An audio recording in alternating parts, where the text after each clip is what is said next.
우리가 한 번 더 잠시 생각해 보기를 원합니다. 여러분, 오늘 이 본문 말씀은 우리 주님께서 우리에게 주신 여러 가지 교훈들 가운데 가장 중요한 핵심 가치 하나를 강조해 주는 말씀입니다. 그 말씀은 이 겸손이라는 것이 우리 교회 공동체 안에서 어떻게 나타나야 되는지를 우리에게 가르치는 그런 말씀입니다. 여러분, 그 유명한 설교자 가운데 영국에 있는 영국 17세기, 18세기, 1700년대 18세기에 살았던 유명한 설교자 가운데 앤드류 머레이라는 그런 목사님이 계세요. 많은 사람들이 아마 이미 이 앤드류 머레이 이름을 많이 들어보셨을 텐데, 이 앤드류 머레이라는 그분이 쓴 책에 보면, 책이 큰 책은 아닌데 겸손, 딱 제목이 겸손이라는 책인데 이 책이 굉장히 많이 팔렸습니다. 제가 어릴 때, 제가 학교 신학 다닐 때 그 책을 안 갖고 있는 사람이 없었어요.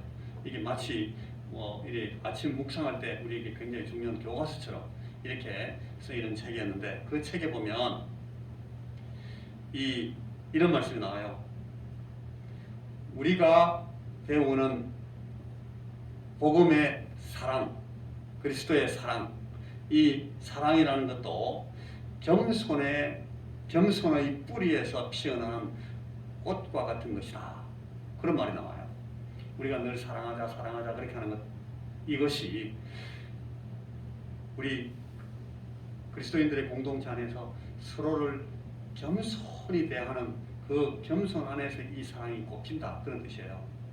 이 앤드류 머레이가 그런 말 한 것이 굉장히 중요한, 너무너무 중요한 것을 가르치는 그런 말씀이라고 생각합니다. 그런데 이 겸손이라는 것이 오늘날 우리 이 세대, 특별히 이 자본주의적인 그런 이 이념과 사상을 가지고 사회를 구성하고 사는 이런 사회, 그러니까 자본주의는 다른 말로 하면 시장의 경쟁입니다. 그죠? 경쟁 가치를 가지고 막 서로 더 좋은 모습을 드러내고 더 좋은 것을 만들어내고 더 좋게 보여서 더 잘 팔리게 하고 더 좋은 가치를 만들어내기 위해서 포장을 잘 하는 거, 이런 것이 우리 오늘날 현대 사회의 한 철학인데, 한 가치의 그 기준인데, 그런 세상에서 겸손하는 것이 과연 지혜로운 것인가? 우리는 그런 질문을 할 수밖에 없어요. 겸손하면 바보가 된다. 우리 세상 말로 잘하는 말에 자기 PR이란 말이 있어요. 자기를 갖다가 막 이렇게 드러내고 자기를 더 좋게 보이게 광고하고 자기를 PR, 프로파간다, PR해야, 자기를 막 선전해야만 자기 가치가 올라가는 세상이다. 그런데 어떻게 그런 세상에서 겸손해가 되겠는가? 우리는 그런 질문을 스스로에게도 하게 되고 우리 사이에서 하게 됩니다. 겸손하면 그 바보 된다, 바보. 겸손해도 되는가? 정말 겸손하는 것이 지혜로운 것인가?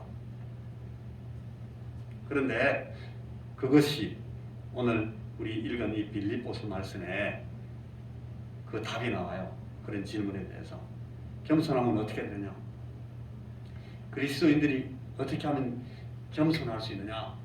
그리고 그리스도인들이 그 겸손을 가지고도 어떻게 하나님 앞에서 성공할 수 있는가를 이 말씀이 우리에게 가르쳐 줍니다. 이 말씀이 우리에게 가르쳐 주는 굉장히 중요한 하나의 원리가 뭔가 하면, 예수님이 겸손하기 때문에, 예수께서 겸손하셨기 때문에, 예수의 겸손 때문에 우리가 성공했다.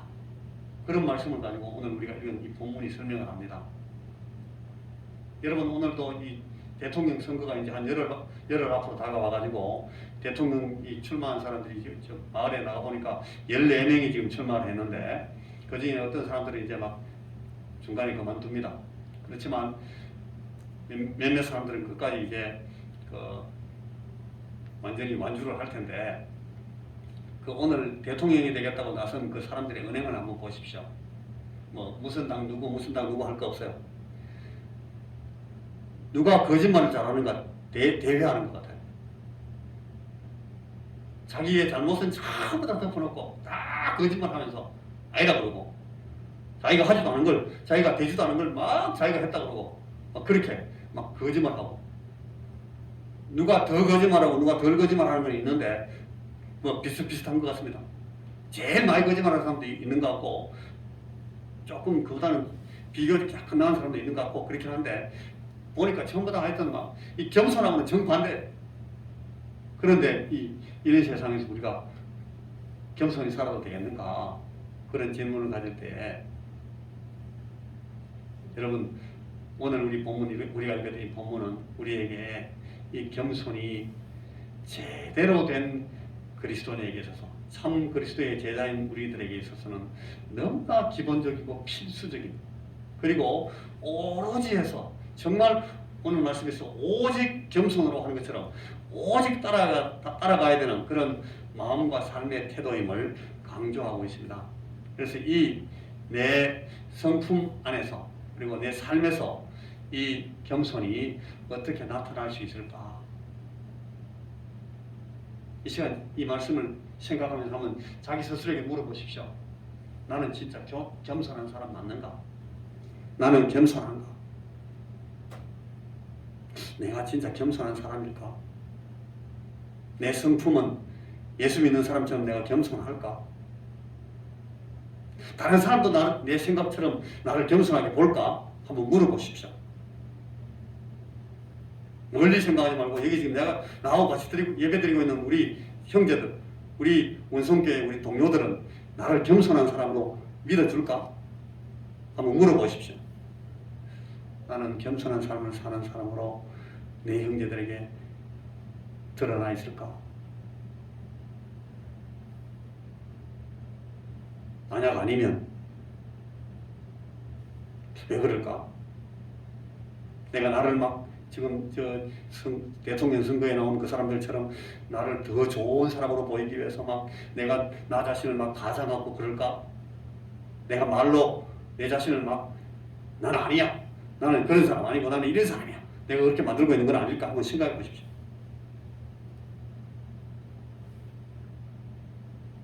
주님이 나를 어떻게 보실까 한번 생각해 보십시오. 그리고 내가 어떻게 진실로 겸손한 삶을 살 수가 있을까?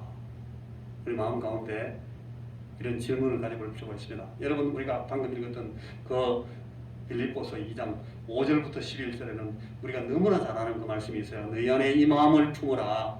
곧 그리스도 예수의 마음이니 그는 근본 하나님의 본체시나 하나님과 동등됨을 취할 것으로 여기지 아니하시고 오히려 자기를 비워 종의 형체를 가지사 사람들과 같이 되셨고 사람의 모양으로 나타나사 자기를 낮추시고 죽기까지 복종하셨으니 곧 십자가에 죽으심이라.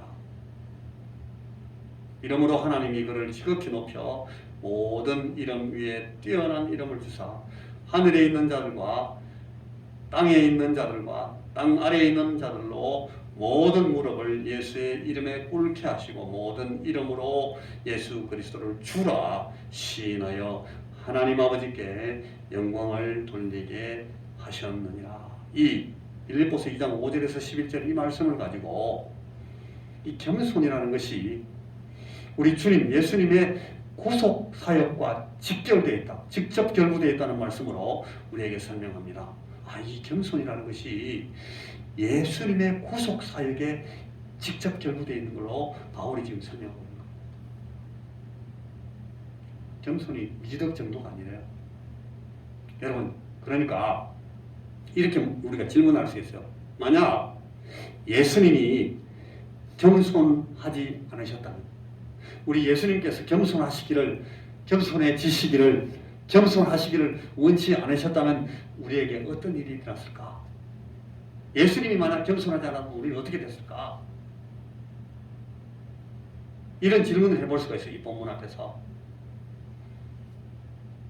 만약 예수님의 이 성품, 예수님의 그 삶에서 예수님이 인간이 되시고 우리에게 오신 이 일에서 여러분 예수님이 겸손하지 않도록 그 겸손함을 오늘 이 본문이 우리에게 말하는 이 겸손을 제거했다면 예수님은 결단코 사람의 이 죄인의 모습으로 사람으로 오시지 않습니다. 당연하죠.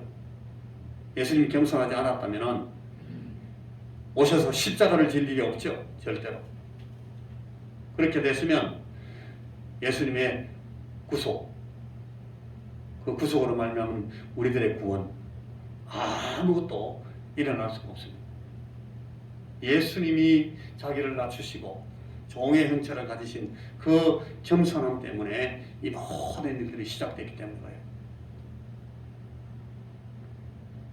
예수님의 겸손이 없었다면 예수 그리스도의 구속의 사랑은 전혀 작동할 방법이 없었을 겁니다. 이것이 우리에게 이 본문이 가르쳐주는 귀중한 진리입니다. 예수님이 겸손하셨다는 것이 결과적으로 이렇게 정말 너무너무 중요하구나. 여러분, 누가 진짜 어른스러운, 가장 성숙한, 정말 성숙한, 성장한 그런 그리스도인입니까? 우리가 이런 질문을 해볼 수가 있어요. 나이가 많은 그리스도인이 성숙한 그리스도인입니까? 여러분 다 말씀할 겁니다. 에이, 그렇지는 않죠. 신앙 연조가 길고 오랫동안 예수 믿은 사람이 영적으로 성숙한 그리스도인입니까? 아마 여러분들이 다 말할 겁니다. 그거 꼭 그렇지는 않죠.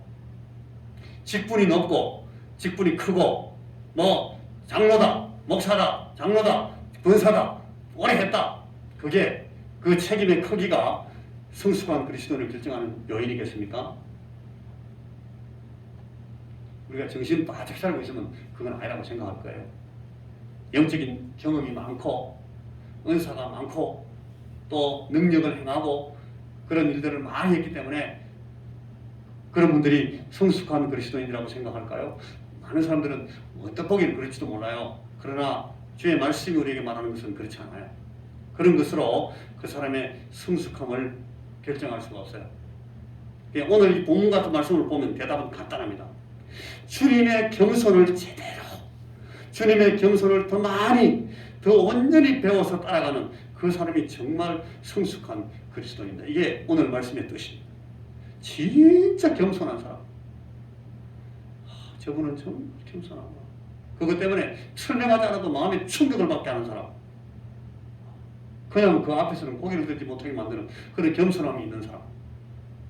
옛날에는 그런 사람들을 보고 세인트, 성인이라고 그랬는데 그런 사람이 성숙한 그리스도인이에요. 그런 분들이. 근데 우리는 그 반대로 갑니다. 자꾸. 목소리가 커져야만 된다고 생각하고 잘 아는 것처럼 보여야 된다고 생각하고 내가 많이 했어. 내가 이런 거 많이 했다고. 나 잘 알아. 내가 얼마나 많이 돌아다닌 줄 알아. 나는 뭐도 했고 잘 안다고. 그런 게 겸손이라고, 그런 게 성숙함이라고 생각해요. 그거는 겸손하고 정반대입니다. 오늘 이 말씀이 가르치는 거라면 그 정반대입니다. 마치 자본주의 세상에서 겸손하는 것이 성공하는 방법일까요? 라고 물음을 갖는 거하고 똑같습니다. 오늘 우리 주의 말씀을 우리가 잘 들어볼 필요가 있습니다. 누가 성숙한 그리스도인, 누가 지금 하나님의 교회 안에서 누가 큰 자인가? 주님께서 그런 말씀하셨죠. 어린아이 같이 된다. 그게 주님의 겸손을 설명하는 말입니다. 우리가 자주 그렇게 하지 못하지만 이 말씀이 진리입니다. 오늘 빌립보서 2장 1절에서 4절은 겸손이 그리스도 안에 있는 우리의 삶을 통하여 혹은 교회 안에 있는 성도들 간의 삶에서 어떻게 나타날 수 있는지를 차근차근 설명해 주고 있습니다. 이 교회 안에서 그리스도인 상간에 어떤 문제가 생겼을 때에 충돌이 생기기도 하고 뭐 어떤 불편한 그런 이견이 생기기도 하고 서로 마음이 맞지 않아가지고 인사하기도 곤란한 그런 일들이 생기기도 하고 그럴 때에 우리는 예수님의 겸손에 대해서 묵상하고 이해하며 따라갈 필요가 있겠다 하는 것이 바울 사도가 지금 빌립보 교회에 지금 편지 쓰고 있는 그 2장 첫 부분 그 부분에 있는 그 말씀들이 요점입니다.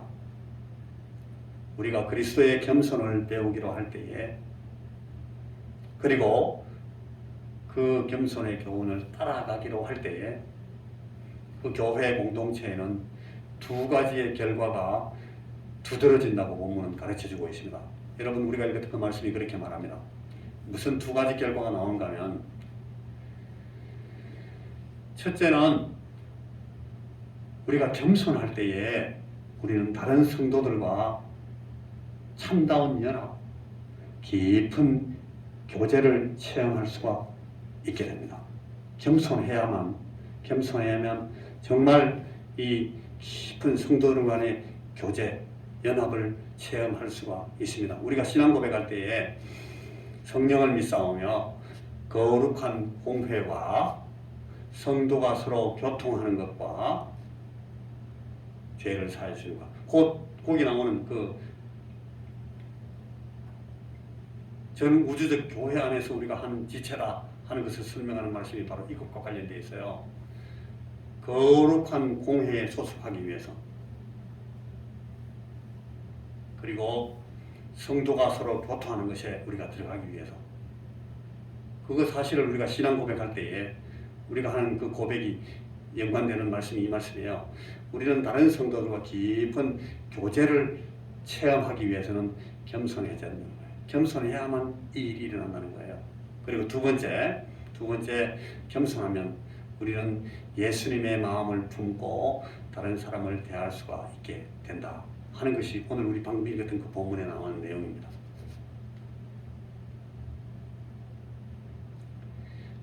우리는 다른 성도들과 깊은 교제를 체험할 수 있기 위해서 겸손해질 필요가 있습니다. 겸손해져야 됩니다. 주의 겸손을 따라가야 됩니다. 그리고 우리는 이 예수님의 마음을 품고 다른 사람을 대할 수 있게 되려면 우리가 이 예수님의 겸손을 배우지 않으면 안 됩니다. 우리가 겸손할 때에 그리스도 안에서 다른 사람과 참으로 깊이 있는 교제를 체험할 수 있는 4가지 이유를 보여줌으로써 여러분 오늘 그 말씀이 특별히 2장 1절과 2절 말씀에서 이렇게 4가지 이유가 나와 있습니다. 첫째, 우리는 그리스도와의 교제로부터 오는 위로, 권면을 경험한 사람들인 것을 제대로 알게 됩니다. 그러므로 그리스도 안에 무슨 권면이나 사랑의 무슨 위로나 우리가 그리스도와의 교제로부터 오는 위로를 경험한 사람인 것을 제대로 알게 됩니다. 겸손할 때. 그것이 오늘 그 말씀입니다. 두 번째는 우리가 그리스도께서 주시는 사랑을 맛본 사람들이 이름을 참으로 알게 돼서 어떻게든 다른 사람들을 사랑할지언정 다른 사람에게 상처 주는 일에 빠져들지 않도록 만들어줍니다. 성령의 무슨 교제나 긍휼이나 자비가 있거든. 내가 그리스도께서 주시는 사랑을 맛본 사람인데 다른 사람들의 마음을 막 후벼 파는 그런 짓을 하지 않게 된다는 거예요. 근데 우리는 자주 그런 짓을 합니다. 다른 사람들을 사랑한다고 하면서 소리를 지르면서 다른 사람들의 마음을 후벼 파버리고 무너뜨려버려요. 이런 것들에 빠져들지 않게 하는 방법은 우리가 이 주님의 겸손을 배우는 거예요. 겸손한 마음이 있을 때 우리가 저런 어려움을 피할 수 있어요. 세 번째, 우리가 진실로 성령께서 주시는 교제를 맛본 사람들이라면 성령의 무슨 교제나 성령님과 진정으로 교제하는 사람으로서 다른 그리스도인과 분리하고 싸우도록 부추기는 입장, 그런 역할을 우리가 스스로 자처하지를 않게 됩니다. 진실로 성령께서 주시는 교제를 맛본 사람들이라면 성령님과 진정으로 교제하는 사람으로서 다른 그리스도인과 분리하고 싸우도록 그렇게 부추길 수는 없는 것입니다. 이게 겸손함으로써 우리가 얻을 수 있는 귀한 신앙적인 열매입니다. 그리고 네 번째, 한 가지가 더 있습니다. 여러분, 세 번째 보면 에베소 1장 13절 14절 말씀, 이런 말씀이 있어요. 그 안에서 너희도 진리의 말씀 곧 너희의 구원의 복음을 듣고 그 안에서 또한 믿어 약속의 성령으로 인치심을 받았으니 이는 우리 기업의 보증이 되사 그 얻으신 것을 속량하시고 그의 영광을 찬송하게 하려 하심이라. 선교사님 밖에 한번 나가보십시오. 지금 한번 오셨습니다.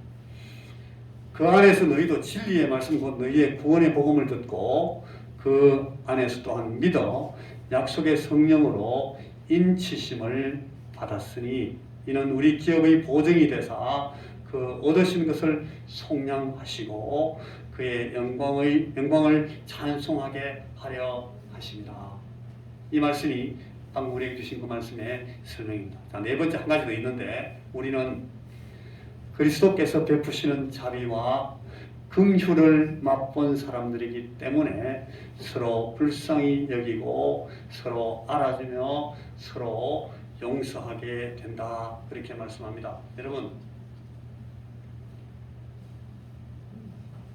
성령에 무슨 교제나 긍휼이나 자비가 있거든, 그런 말씀이 이 1절에 나오고, 마음을 같이하여 같은 사랑을 가지고 뜻을 합하며 한 마음을 품어 무슨 아무 일이든지 다툼이나 허영으로 하지 말고 오직 겸손한 마음으로 각각 자기보다 남을 낫게 여기라 하는 말씀의 이 문맥입니다. 우리는 그리스도께서 베푸시는 자비와 긍휼을 맛본 사람들이기 때문에 서로 불쌍히 여기고 서로 알아주고 서로 용서하게 된다, 그런 말씀입니다. 자, 이제 말씀을 마칩니다. 여러분, 이 그리스도의 겸손을 맛본 사람들이 그리스도의 겸손을 따라 삶으로써 참다운 그리스도인의 교제를 누리면서 살게 된다 하는 것을 오늘 이 말씀이 가르쳐 주시고 있는 것입니다. 그리스도의 겸손을 맛본 사람들이 그리스도의 겸손을 따라 삶으로 참다운 그리스도인의 교제를 누리며 살게 된다. 그러니까 우리 하나님께서 우리 교회로 모으시고 공동체 이 안에서 우리가 교제하면서 우리 교회 안에서 은혜를 누리도록 만들어 주신 것이 하나님의 계획이고, 우리 주님께서 이 한 믿음의 반석 위에 이 교회를 세우신 그 목적이 이 겸손을 통해서 달성된다고 설명을 하는 겁니다. 그리스도의 겸손을 맛본 사람들, 우리들이 이 그리스도의 겸손을 따라 살게 되면 참다운 그리스도의 교제를 누리면서 살게 된다 하는 것이 이 말씀. 여러분, 이 말씀을 우리가 마음 가운데 새기고 이 말씀을 그대로 순종하면서 살면 그런 삶을 하나님께서 참 아름다운 예배로 받으시겠다는 그런 말씀입니다. 우리의 예배가 이 겸손을 통해서 하나님 앞에 설 수가 있겠습니다. 여러분, 오늘 이 주의 말씀을 받는 사랑하는 여러분, 나는 오늘 우리 원송교회 안에서 이 그리스도의 겸손을 어떻게 맛보고 배우고 있으며 어떻게 연습하고 있는지를 물어보십시오. 나의 삶에서 그리스도의 제자다운 겸손은 어떻게 드러나고 있습니까? 나는 이 교회 누군데 내 삶에서 나의 이 누구된 그 삶을 통해서 그리스도의 제자다운 겸손이 어떻게 나타나고 있을까? 저는 목사로서 또 여러분 제 개개인들의 이름을 여기다 넣고 한번 생각해 보셔야 됩니다. 그리스도의 제자다운 겸손이 어떻게 드러나고 있을까? 저도 생각하고 여러분들이 생각하고 이 말씀을 우리가 그대로 받고 내가 겸손을 어떻게 맛보고 있으며 어떻게 배우고 있으며 어떻게 연습하고 있는가? 내 삶에서 그래서 어떻게 이 그리스도의 제자다운 겸손이 나타나고 있는가 하는 것을 한번 물어보십시오. 이것이 오늘 우리에게 주시는 주의 말씀입니다. 여러분, 내가 그리스도의 겸손을 따르는 사람이라는 어떤 증거를 내가 갖고 있는지 한번 물어보십시오. 나는 정말 예수의 겸손을 따라가는 사람이다 하는 증거, 그런 증언들을 갖고 있습니까? 여러분 주변에서 다른 분이 당신은 진짜 겸손한 사람 맞아 라고 말하는 증언들을 갖고 있는지 묻고 있습니다. 내년 되면 내가 그렇게 한번 해볼게. 후내년쯤 되면 내가 한번 해보지. 여러분, 그렇게 미룰 시간이 없어요. 우리에게 내년이 있을지 후년이 있을지 아무도 보장하지 못해요. 내가 만약 그렇지 못하다 하면 지금 하나님, 내가 아직도 주님 앞에 참 겸손하지 못한 것 같네요. 오늘 이 말씀을 보니까 이 말씀이 내게 부딪혀오는데 내 마음에 주여 내가 겸손치 못하다 그런 생각이 듭니다 라고 마음이 들면 여러분, 여기서 회개의 기도가 나와야 됩니다. 여러분, 어디서부터 내 회개가 시작되어야 되는지 이 말씀 앞에서 여러분 대답해 보셔야 됩니다. 이것이 주께서 우리에게 말씀하시는 말씀의 교훈입니다. 오늘 이 겸손, 우리 예수님의 겸손, 그 겸손을 맛보고 배운 우리 사람들이 내 삶을 통해서 이 겸손을 발휘함으로써 여러분 우리가 겸손하게 삶으로써 말만 겸손하게 하고 마음만 낮춘다고 겸손이 되는 건 아니겠죠. 여러분 우리가 겸손을 몰라서 겸손하지 못한 것은 아닙니다. 몰라서 못하는 게 아니고 안 하기 때문에 못하는 겁니다.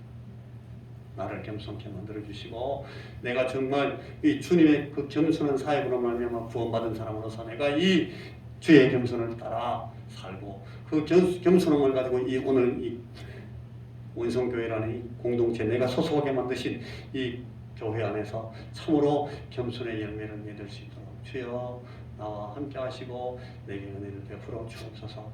저도 여러분들 우리가 이 기도를 가지고 오늘 주님 앞에 나아가기를 원합니다. 기도하겠습니다. 하나님 우리에게 주신 이 복된 말씀을 우리가 마음 가운데 간절하게 새기기를 원합니다. 그리고 이 말씀이 오늘 내 삶을 통해서 나의 입술과 나의 눈길과 또 내 행동의 모든 태도를 통해서 드러나고 나타나고 열매를 맺기를 원합니다. 그리하여 우리에게 기쁨이 충만하고 성령의 충만한 그런 삶을 살 수 있도록 하나님 우리에게 지금도 이 말씀하신 바와 같이 크신 은혜를 베풀어 주시옵소서. 예수님 이름으로 기도하옵나이다. 아멘.